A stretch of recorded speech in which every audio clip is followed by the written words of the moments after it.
How's it going, guys? Today I'm just going to be doing a quick little recap of the best new Pokemon from Pokemon X and Y. So for all you guys out there who are looking at all these new Pokemon, these shiny new toys that we can use, and wondering which are the strongest and the most likely to get you wins in competitive battles, this is a video for you. This is going to be fairly informal. We're just going to be looking at some of the new Pokemon and picking out the ones that I've been seeing a lot in competitive play that I know a lot of other players are using and seeing a lot in competitive play, and kind of why they're being used and what they all bring to the metagame as a whole. So you can see I just have 6 Pokemon here that we're going to look at pretty quickly. The first one, and a big one on a lot of people's lists, is Aegislash. Aegislash is a Ghost Steel type Pokemon, and it has very strong defenses. Now, you may be thinking it's odd for such a defensive Pokemon to be on this strongest Pokemon list, but a lot of what makes Aegislash so great is its ability called Stance Change. Now what Stance Change does is that whenever Aegislash uses a attacking move such as Shadow Ball, Sacred Sword, Shadow Sneak, Iron Head, things of that nature, it will change form into its blade form, seen there. Now as you can see here, now its attacking stats are phenomenal. So what Stance Change does is when Aegislash uses an attacking move, its attack and defense switch. So in the defensive form, its defense and special defense are 150 base. In the blade form, its attack and special attack are 150 base. Now, it can also switch back to its shield form by using King Shield.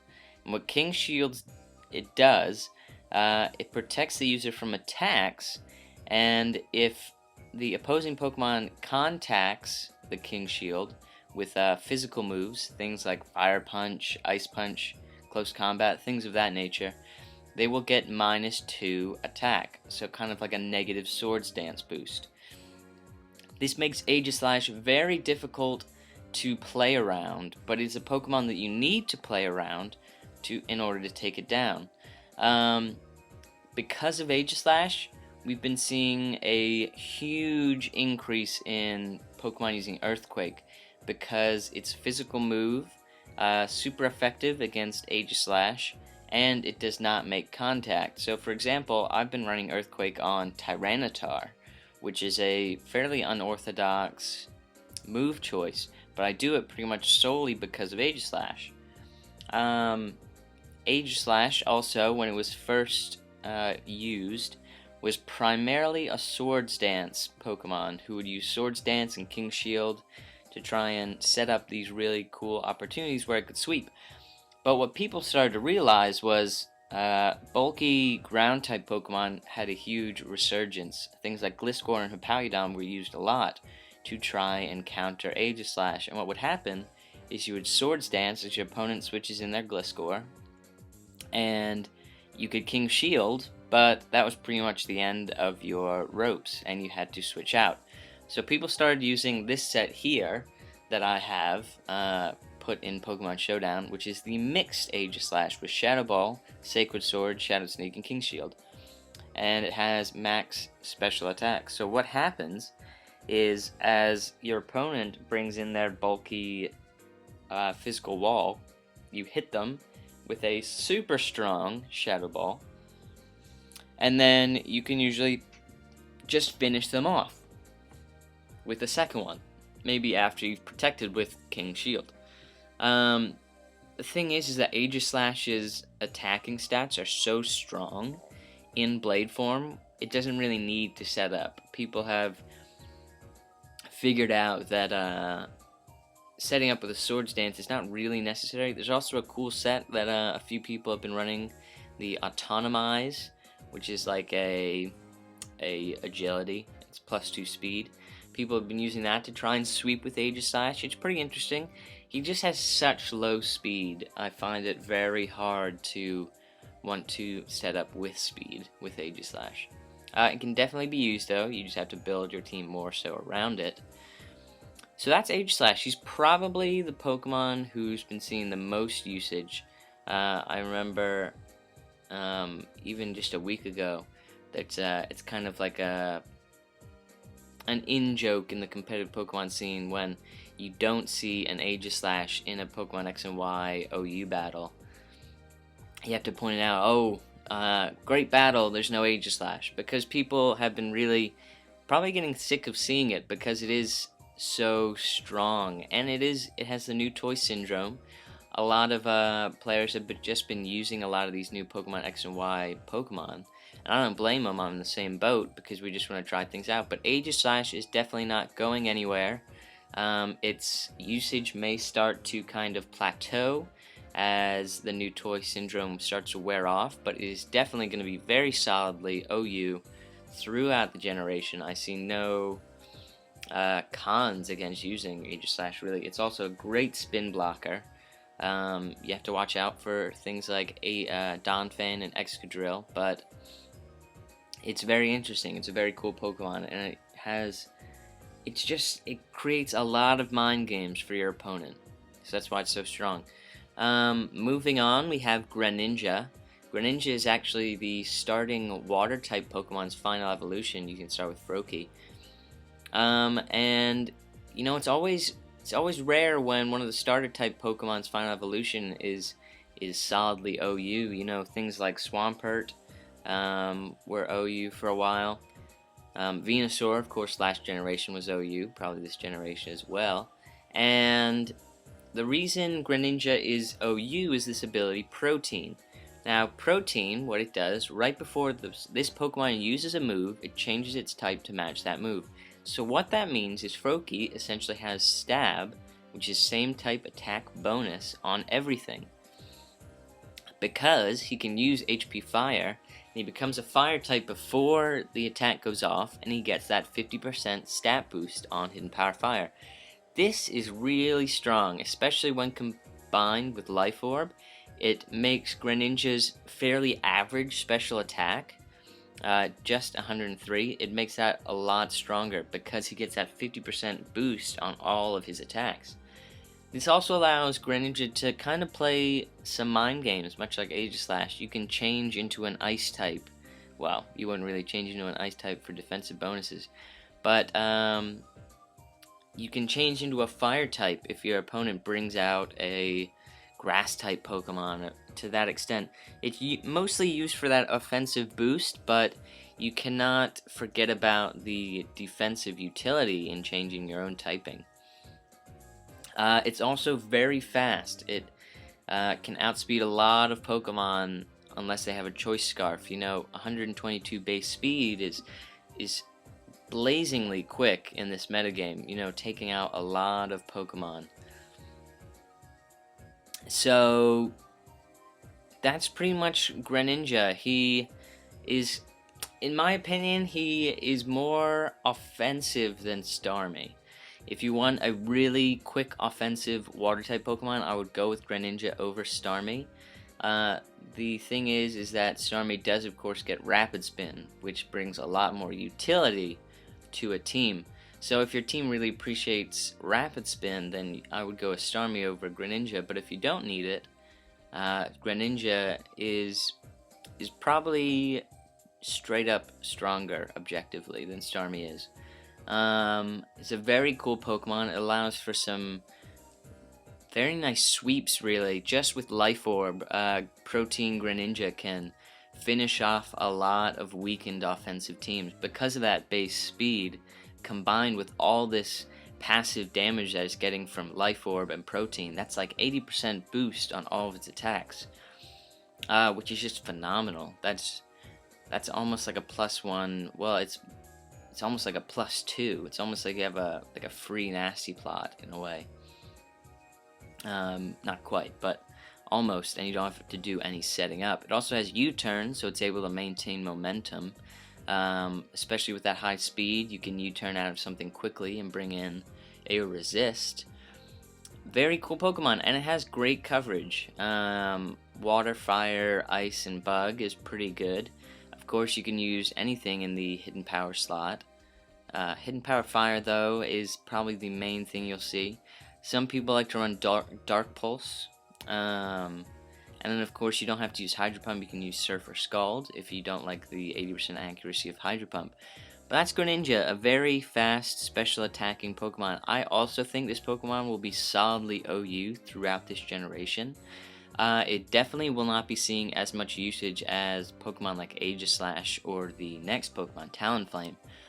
But I would say it's probably solidly the third best OU Pokemon introduced in Pokemon X and Y.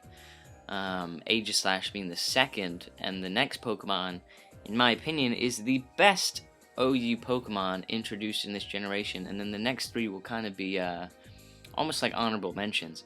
But it's kind of these three that we're going to be talking about most. So let's move on to the very cool Pokemon Talonflame. Now, Talonflame is in an even weirder situation than Greninja was. It is the Pidgeotto, Pidgeot, Pidgey Pokemon of this generation. And if you can try and imagine Pidgeot being in Overused, you'll start to see how odd it is that Talonflame is overused. Of course, Staraptor, a very strong early game bird Pokemon, but Talonflame beats even Staraptor in my opinion.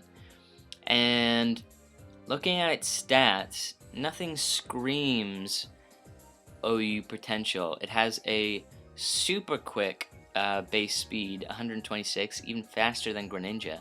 But then all of its stats are below average. Everything. 81 attack, not very good. All that. Where Talonflame gets all of his potential, all of it, is in his ability. And you've kind of been noticing a trend. All these three Pokemon have really strong abilities. Its ability is called Gale Wings. This is a new ability introduced in Pokemon X and Y, and what it does is it gives priority to flying type attacks. Now, for any of you out there who don't quite understand the concept of priority, priority is like quick attack, bullet punch. All these things have what's considered +1 priority, wherein they will, most attacks have +0 priority, and if things have the same priority as each other, how it is determined which one will go first will be a Pokemon's speed, and that's why base speed tends to be so useful. But when you get things with +1 priority, a +1 priority thing will always go first when compared to a +0 priority. So, for example, Scizor's Bullet Punch always goes before a Jirachi's Fire Punch. What Gale Wings does is any flying type move you have gains +1 priority. Now, this turns Talonflame into a kind of king of revenge killers.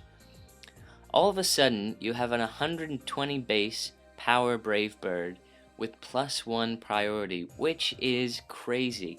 And they have to think in terms of what the base power of priority moves tends to be. Scizor's Bullet Punch was considered the be-all, end-all of priority for the past couple generations that it's had Technician. And that's because with Technician, it has a base 60 Bullet Punch before Stab. Talonflame's Brave Bird is twice as strong as that. Now, Talonflame doesn't have the same base attack as Scizor, but its base power of Brave Bird is ginormous. It's incredible, and flying is actually a superb offensive type, because so many, like, its common resist is steel, I believe. Man, it's been a while, but yeah. And then, of course, Talonflame has its fire typing, where it has Flare Blitz. So Talonflame has so few good switch-ins, and it's also just skewing the speed of the metagame. Everything's been turned on its head, because why would you run a Choice Scarf Pokemon when you can just run Gale Wings Talonflame and it can revenge anything anyway, and it doesn't lock itself into any move. People are even using Choice Band Talonflame to give just a preposterous attack boost to its Gale Wings Brave Birds. It is just so cool. Looking over its moveset just really quickly, it also has a bunch of other flying type moves that get priority. All of a sudden, not only does it have priority Brave Bird, it has priority Roost, it has priority Tailwind. All these moves actually give Talonflame a lot of really strong utility. Priority Tailwind, as we saw last gen, is really strong on an offensive team as a kind of last ditch effort to maybe revenge or sweep your opponent. Priority Recovery, as we've seen in Sableye, is fantastic, especially when you combine it maybe with Bulk Up. A really strong Talonflame set that has been going around is bulky Bulk Up Talonflame that tends to go the more defensive route and sets up Bulk Ups and just has Priority Roost to heal off any damage. It's really hard to stop if like the few things, there's just going to be a few things that can stop it. If those can be removed, it's really tough to stop. Talonflame, it messes up the speed of the metagame. I've seen a huge decrease in the Choice Scarf item from last gen. Towards the end, Choice Scarf wasn't being used as much because things like Focus Sash, Magic Guard, Alakazam were kind of the revenge killers of the metagame. And there were a lot of offensive teams that didn't want to lock themselves into Choice Scarf, but it still had a lot of potential. I don't think I've seen anyone really running Choice Scarf. I've seen a couple Choice Scarf Garchomps, but that's really it. And it's because Talonflame skews the speed matchups of the metagame a lot. It's also one of the biggest reasons that so many teams are running defensive Rotom W. Defensive Rotom W is, I would say, probably the best check to Talonflame at the moment, especially in the pre-Pokebank metagame. So the proper OU metagame at the moment. And it's on a lot of teams, but I would be hard pressed to say that most teams would be better if they had Rotom W if they don't already. That's how strong Rotom W is, and a lot of that comes from its ability to hard counter Talonflame in a lot of situations. Talonflame, in my opinion, the best Pokemon introduced in Pokemon X and Y for the overused metagame, and I was astounded. I didn't look at this Pokemon twice until I saw this ability, Gale Wings. So these are kind of my top three. I would say 1, 2, 3. Talonflame number 1, Aegislash number 2, Greninja number 3. Now I just thought we'd quickly go over a couple other interesting Pokemon that I've been seeing crop up a lot in battles. Gourgeist, a Ghost Grass type Pokemon, has been getting a lot of use in Stall type teams. And that's because Ghost Grass is a really strong defensive typing. Allows you to Rapid Spin. It resists Earthquake from things like Excadrill, Garchomp, and Donphan. It can stall with Leech Seed, Protect, and Will-O-Wisp. It can finish off a lot of Pokemon with Shadow Sneak like Alakazam or Gengar. It's really strong and it's really bulky. This seems to be kind of the premier spin blocker for a lot of stall teams this generation. Aegislash, not quite the Steel Ghost Pokemon that defensive teams were looking to get this generation. Gourgeist, though, very solid. Klefki gets an honorable mention because it maybe has the single most annoying set ever on a Pokemon. Sub-Swagger T-Wave with Prankster. So it has priority confusion that raises your attack, which means that you're doing more damage to yourself. It also can sub-stall you until you get confused, and then it's behind a sub, and then it can Thunder Wave you to start getting that 30% paralysis, and then it has Foul Play, and Foul Play is great because it actually works off your opponent's attack stat, so all of a sudden it's attacking you with a +2 Foul Play, from your own attack stat, which it raised with Swagger, and you're just being confused and paralyzed, and it's safe behind a substitute as it heals with leftovers, and it has a fantastic defensive typing in Steel Fairy, and it's just, oh, so annoying. Probably the most annoying Pokemon. I see a Klefki in my opponent's team, and I go, please don't be Sub-Swagger T-Wave, please don't be Sub-Swagger T-Wave. It tends to be a lot of the time, it is. It also gets priority spikes, which is fantastic. It has priority screens, which are really awesome. I had a really cool dual screen team using Prankster, Klefki, and Blaziken. Of course, Blaziken is now banned. And last but not least, Noivern. It's a very interesting Pokemon. Again, huge base speed, coupled with choice specs and just really strong base power attack moves like Draco Meteor and Hurricane. Also has U-turn to keep up momentum. It's a very good scout-like Pokemon. Also has this ability called Infiltrator, which has been buffed, so it goes behind things like Substitute. It's a very cool Pokemon. It's a very cool revenge skill. You can also use Choice Scarf. So there you go. Those are my kind of best new Pokemon that were introduced in Pokemon X and Y. Of course, you'll be seeing a lot more videos from me in the future. I've been very busy with schoolwork, and that is all starting to... It's reached its climax, and I'm now in the easier part. So I'll be doing a lot more videos. I'll also probably be doing the best new Mega Evolution Pokemon from Pokemon X and Y very shortly, and I'll also be just doing some talks on the metagame, what's really good, what's been cropping up a lot on some of the top teams. Of course, I'll be doing my own Pokemon battles, which you can watch live, or have some pre-recorded narrations of Pokemon Wi-Fi battles. So I hope you guys enjoyed. I hope you guys will subscribe to the channel if you haven't already for a lot of really awesome Pokemon X and Y content in the future, and the solid backlog I have. And if you enjoyed the video, leave a like, leave a comment on who you think is the best new Pokemon in Pokemon X and Y. With that, I'll see you guys next time.